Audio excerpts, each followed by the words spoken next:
ബസ്സിൽ tanker lorry ഇടിച്ച് വിദ്യാർത്ഥികൾക്ക് പരിക്ക്. കാട്ടാക്കട ആമച്ചലിലാണ് സംഭവം. Saint Mathews LPS Kuchappuram school ബസിന് പിന്നിലാണ് റോഡ് പണിക്ക് വെള്ളം കൊണ്ടുപോയ ടാങ്കർ ലോറി ഇടിച്ചത്.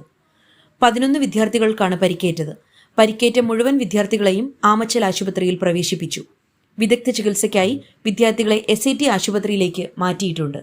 അതോടൊപ്പം തന്നെ സെന്റ് മാത്യൂസ് LPSലെ കുട്ടികൾ പോയ വാഹനമാണ് ചെറുതായിട്ട് റോഡ് പണിയുമായി ബന്ധപ്പെട്ട് വന്ന വാഹനത്തിൽ തട്ടിയത്.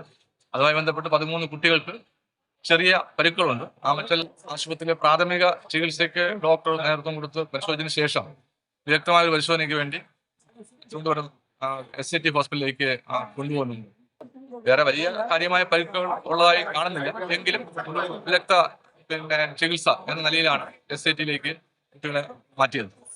നാട്ടുകാരും മറ്റ് ഉള്ള ആൾക്കാരും തന്നെ കുട്ടികളെ ആമച്ചൽ ആശുപത്രിയിൽ എത്തിക്കുന്നതിലും ഇവിടെ നിന്ന് SAT കൊണ്ടുപോകുന്നതിലൊക്കെ വലിയ പങ്ക് വഹിച്ചിട്ടുണ്ട്.